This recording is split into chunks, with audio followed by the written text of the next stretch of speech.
Well, aluminum is a really, really wonderful element. And when it was first put into an industrial application, people were really amazed with what it can do. It is very strong. It is very durable. It is very light. It is corrosion resistant. It's a good It's a good conductor of electricity. It's great stuff to build airplanes out of. It's great stuff to build cars out of. It's great stuff to make various things in your household out of.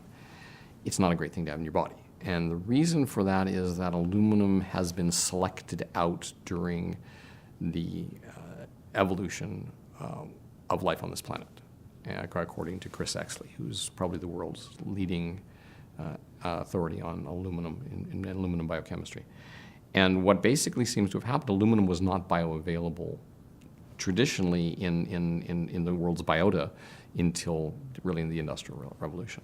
And so it just had no place in any biochemical reaction that was normal.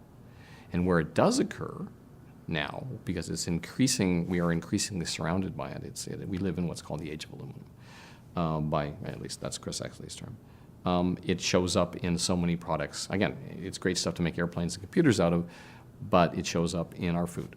It shows up in our water. It shows up in our air. It shows up in our medicines, including vaccines. It shows up in our antacids and various things that we take into our bodies. So we increasingly have this compound that is not part of any normal biochemical process on Earth for anything that now can only go in and do havoc, which is exactly what it does. It causes all kinds of unusual reactions, biochemical reactions in the body, including in the brain. And it's been linked to Alzheimer's disease. Lucia had a very, very good article about that that came out about a year ago. It's been now linked by us to autism. There's speculations about aluminum in Lou Gehrig's disease and Parkinson's. They're not proven by any means, but they're beginning to be looked at. Aluminum has been associated with all kinds of brain disorders. And there's some evidence that aluminum may contribute to breast cancers through antiperspirants and things of that nature. So it's something you really don't want in your body. In fact, biological organisms of all kinds spend enormous energy getting it out.